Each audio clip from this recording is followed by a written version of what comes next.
بنی اسرائیل سے متعلق تاریخی حقیقت یہ ہے کہ انہوں نے بہت سے نبیوں کو قتل کیا، جن میں ان کے اپنے قبیلے کے حضرت زکریا علیہ السلام اور حضرت یحییٰ علیہ السلام بھی شامل ہیں۔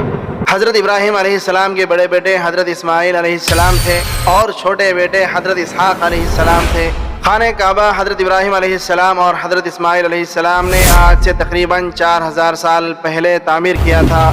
البتہ روایات سے پتہ چلتا ہے کہ اسی جگہ پر سب سے پہلے حضرت آدم علیہ السلام نے خانہ کعبہ تعمیر کیا تھا۔ حضرت ابراہیم علیہ السلام نے فلسطین کے علاقے بیت المقدس میں بھی عبادت گاہ بنائی۔ حضرت اسحاق علیہ السلام بھی وہاں عبادت کرتے رہے، مگر حج کے لیے وہ ہمیشہ مکہ مکرمہ میں واقع خانہ کعبہ میں جاتے تھے۔ حضرت اسحاق علیہ السلام کے بیٹے حضرت یعقوب علیہ السلام تھے۔ اسرائیل حضرت یعقوب علیہ السلام کا لقب تھا۔ اسرائیل کے معنی ہے عبداللہ یا خدا تعالیٰ کا بندہ۔ بنی اسرائیل ان کے قبیلے کو کہا جاتا ہے۔ حضرت یعقوب علیہ السلام کے بیٹے یوسف علیہ السلام تھے جو مصر کے بادشاہ بنے۔ بنی اسرائیل میں بھی پھر حضرت موسیٰ علیہ السلام مصر میں پیدا ہوئے۔ ان کے بعد حضرت داؤد علیہ السلام صحرائے صحنائی کے علاقے میں پیدا ہوئے جو بعد میں فلسطین چلے گئے۔ جب داؤد علیہ السلام نے انتہائی طاقتور دیو ہیکل جالوت کو اللہ تعالیٰ کی نصرت سے غلیل سے پتھر مار کر گرا دیا تو فلسطین کے بادشاہ سول نے حسب وعدہ ان کی شادی اپنی بیٹی مشن سے کر دی۔ سول کے مرنے کے بعد داؤد علیہ السلام فلسطین کے بادشاہ بنے۔ داؤد علیہ السلام کی وفات کے بعد ان کے بیٹے سلیمان علیہ السلام فلسطین کے بادشاہ بنے ہیں۔ اللہ تعالیٰ نے ہوا، جن اور ہر قسم کے جانور حضرت سلیمان علیہ السلام کے تابع کر دیے تھے۔ 961 قبل از مسیح سے 922 کے دوران حضرت سلیمان علیہ السلام نے جنوں کی مدد سے مسجد الاقصیٰ اسی جگہ تعمیر کروائی جہاں ابراہیم علیہ السلام نے عبادت گاہ تعمیر کروائی تھی۔ 586 قبل از مسیح میں یہ ریاست 2 حصوں میں تقسیم ہو گئی۔ جنوبی علاقے پر بابل کے لوگوں نے قبضہ کر کے عبادت گاہ مسمار کر دی اور بنی اسرائیل کو وہاں سے نکال کر اپنا غلام بنا لیا۔ اس کے 100 سال بعد بنی اسرائیل واپس آنا شروع ہو گئے اور انہوں نے اپنی عبادت گاہ تعمیر کی، مگر اس جگہ نہیں جہاں پر حضرت سلیمان علیہ السلام نے عبادت گاہ بنوائی تھی۔ 333 قبل از مسیح میں سکندر اعظم نے اسے یونان کی سلطنت میں شامل کر کے بنی اسرائیل کو وہاں سے نکال دیا۔ 1965 قبل از مسیح میں بنی اسرائیل نے بغاوت کر کے ایک یہودی سلطنت کی بنیاد رکھی۔ 100 سال بعد یہودی ریاست پر سلطنت روم کا قبضہ ہو گیا۔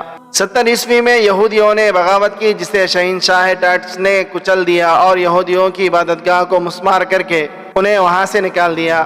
روم کے بادشاہ ہیدریان نے یہودیوں کو شروع میں بیت المقدس آنے کی اجازت دی تھی، لیکن بغاوت کرنے پر بیت المقدس کے شہر کو مکمل طور پر تباہ کر کے یہودیوں کو غلاموں کی طرح بیچ کر شہر بدر کر دیا اور ان کا واپس بیت المقدس آنا ممنوع قرار دے دیا۔ 624 عیسوی تک فلسطین پر ایرانیوں کی حکومت رہی اور بتایا جاتا ہے کہ انہوں نے یہودیوں کو عبادت کرنے کی کھلی چھوٹ دے رکھی تھی، مگر انہوں نے مسجد اقصیٰ میں عبادت نہ کی اور عرب عیسائیوں پر بہت ظلم کیے۔ اس کے بعد بازنطینی حکومت آئی جس نے 636 عیسوی میں مذہبی پیشوا کے کہنے پر بغیر جنگ کے حضرت عمر رضی اللہ تعالیٰ عنہ کو محافظ اور امن کا پیغمبر قرار دے کر بیت المقدس ان کے حوالے کر دیا۔ حضرت عمر بن خطاب رضی اللہ تعالیٰ عنہ نے مسجد الاقصیٰ کی تعمیر 639 عیسوی میں اسی جگہ شروع کروائی جہاں پر حضرت سلیمان علیہ السلام نے تعمیر کروائی تھی۔ 636 سے 1918 عیسوی تک یعنی 1282 سال تک فلسطین پر، جس میں اردن بھی شامل تھا،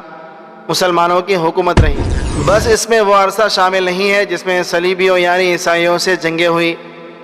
اس وقت تک یہودیوں کو فلسطین سے اب باہر ہوئے 1800 سال ہو چکے تھے۔